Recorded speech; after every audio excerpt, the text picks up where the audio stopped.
mission, I'ma get it. You know I be on a what? Yeah. You know I be on a what? What's up, everybody? Welcome to the Fight Against Mediocrity YouTube channel. I'm your host, Kevin Karchner, and about 2 years ago, I left my 9-to-5, cushy corporate 9-to-5, working as a director of sales for a $100 million company to start the Fight Against Mediocrity movement, where we help entrepreneurs scale to 6 figures and beyond. So today, I'm going to be sharing something with you that at one point I was the least qualified to be teaching, and now I consider myself one of the most qualified to be teaching, and it's waking up early. And before you say, I'm not a morning person, I'm not going to wake up early, well, first of all, I'm going to show you the 8 steps of how you can wake up at whatever time you want. I'm also going to talk to you about the huge, ginormous, wonderful benefits of waking up early and how you can become a morning person and love the morning. So I'm just going to hop right into it. So there are 8 steps, and stick around because the last ones are the most important if you're wanting to get serious about waking up early. Before I step into step 1, I am going to share a little bit of why I am now qualified to share this. So when I was in middle school or high school, I think it was middle school, one of my buddies went on vacation, and so he asked me and my other friend to do his paper route. And it was at 6 a.m., which for me was like, might as well have been 2 a.m. 6 a.m. for me at that time was like way early. And so my friend, first day, came and got me. Somehow I'd woken up, went and did the paper route with him. The next day, slept in, zonked out. He came to my bedroom window, knocked on it. I did not hear it, so he went and did the paper route by himself. And the rest of the week, he did it by himself because I slept in every day. Fast forward to high school, and my buddy, we'd go work out at 6 in the morning, or maybe this was a little bit after high school. We'd go work out at 6 in the morning. He would have to come into my house, into my bedroom, turn off my alarm that was next to my ear, blaring, and shake me awake to go to the gym. And I always wanted to wake up early. I just didn't know how. And people would tell me like, dude, Kevin, you just got to do it. Like, you just got to wake up early. Like, you just got to do it. I'm like, you don't get it. I can't just do it. Like, it doesn't work that way. So I actually, for myself, had to figure out the science of how to wake up early. I'm happy to tell you that I cracked the code. So I want to share it with you. At the end, I'll share with you why, for me, it's so important to take advantage of the morning. So first step is go to bed early. Pretty obvious. Don't shut it off. They get better. But this one is like super key, because if you're trying to wake up early and you're only getting 5-6 hours of sleep, you might be able to do it for a couple of days, but it's not going to be sustainable. For me, I found that I can do it at 6 to 6.5 hours of sleep and get by. But eventually it will hit me. So what I recommend is at least 7 hours of sleep. So if that means you want to wake up at 5, then you got to go to bed at 10, and you can do the math from there. It's even better if you hit 8, but between 7 and 8 is what I found. And so just go to bed early. I think one of the key things of why people don't go to bed early and why I didn't go to bed early for so long is because you feel like you're going to be missing out on something. But I promise you, nothing happens after 8:30, 9 o'clock that is earth-shattering, that you're going to feel like, oh my gosh, I missed out. My life is forever going to be changed because I missed this event. I just promise you it's not. Take my word for it. I thought for years that I was going to miss out on the thing. Turns out I didn't. So go to bed early. And plus, your brain by the end of the day is not working as well as it does in the morning. So if you're trying to like do stuff late at night, you're not going to have as much brain power to get it done as you do in the morning. Step number 2 is define your purpose. Listen to this. Write this down if you're taking notes. Your why has to be louder than your alarm clock. Your why has to be louder than your alarm clock. So like, why are you waking up? What's the purpose? Is it to get fit, get back in shape? Is it to work on your business? Is it to get stuff done so that in the morning hours after you can be with your family? Like, what is your why? Why are you waking up? What are you doing? What are you conquering?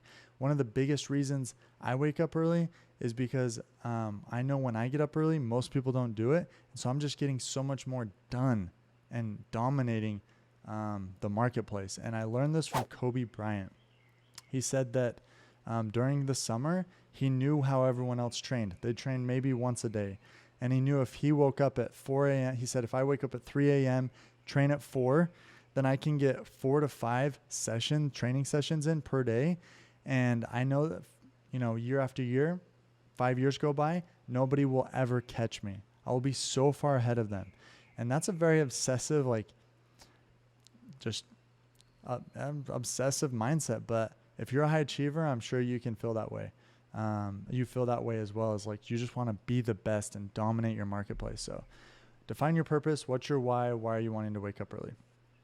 And then write those down. Number 3, I call plan it out and lay it out.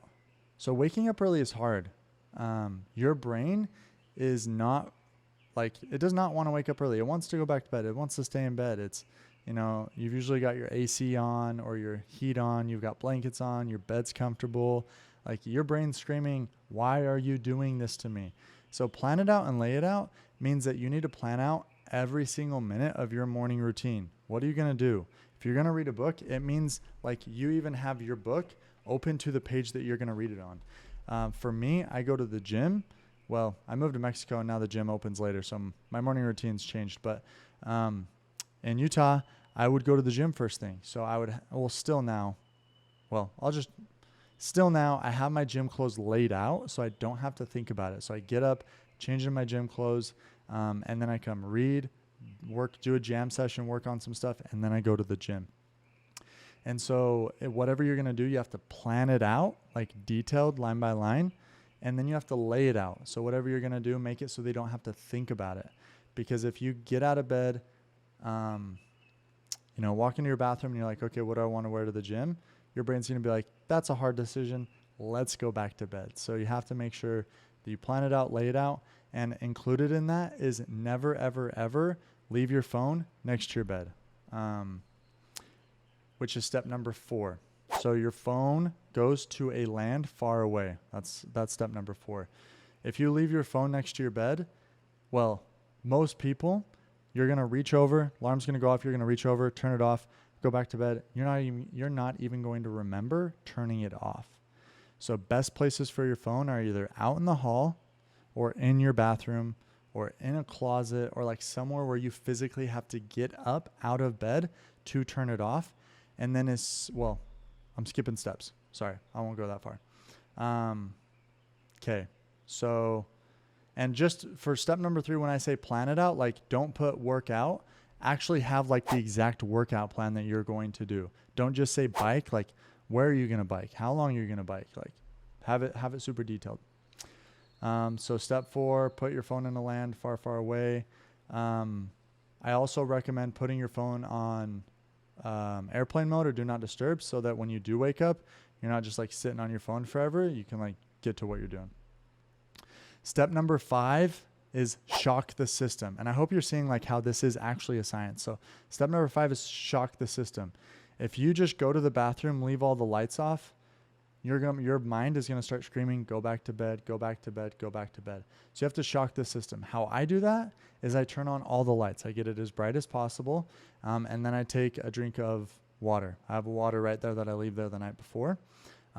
If I'm super tired, then I will splash my face with cold water or take a shower. If I had a cold plunge, maybe I'd do that, but I don't have one. I just got the beach here, and I guess I could go cold plunge in the swimming pool, but it probably wouldn't be very cold. So shock the system, whatever you need to do that way. That's why I prefer to go work out first thing. So turn on the lights, drink some water, get in my gym clothes, go to the gym, and then shock my system physically as well. Because when you go to the gym, then you're awake.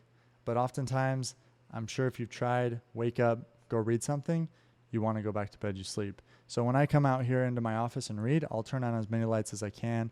I'll go grab a drink of water, or maybe coconut water if I have it or something like that. Step number 6 is accountability. So when you're first starting, my morning journey for the first 3 years, I would meet 1 to 2 other people at the gym every single morning at around 5:30 to 6. And that was good for me because I knew they were waiting on me. And so when I didn't want to get up, I'd be like, oh, they're waiting on me, so I would. And it took me 3 years until I truly felt like, okay, I can get up on my own without them. But at first, use an accountability partner. If you don't have someone you can go do something with, post about it on social media. Say, hey, get after me if I don't post that I woke up. So that's step number 6 is accountability. Step number 7 is consistency.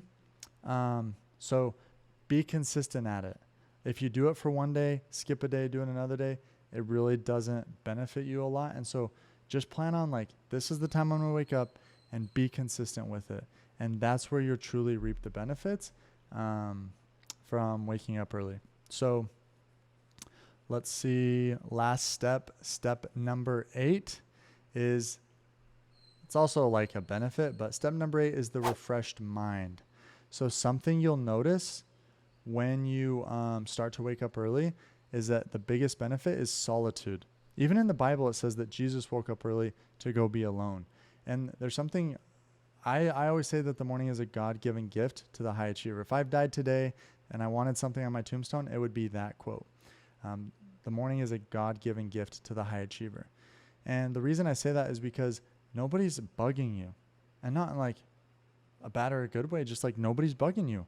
Nobody's calling you, nobody's texting you, your neighbors aren't coming over for help. Like, it's truly, in my mind, the only time when your mind is fresh and you can truly work on yourself, which is why in the morning I encourage my clients and anyone who listens to me to do the non-negotiables, which is investing in your mind, your body, and your spirit first thing in the morning. Invest in you so that you're prepped and ready to go to help others throughout the day.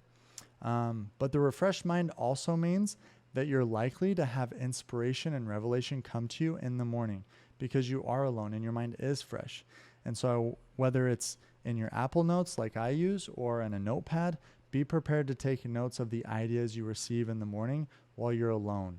Reading, learning, growing, working out. Be prepared to write those down. My entire book,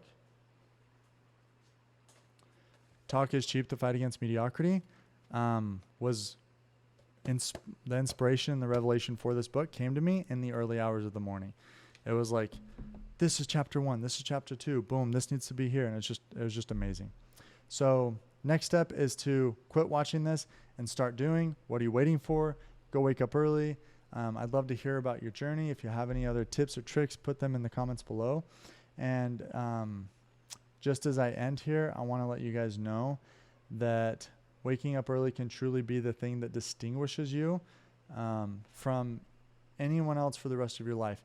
And not in a sense of like, ooh, I'm so much better than you, but there's something powerful about taking advantage of the morning, investing in yourself, working on projects.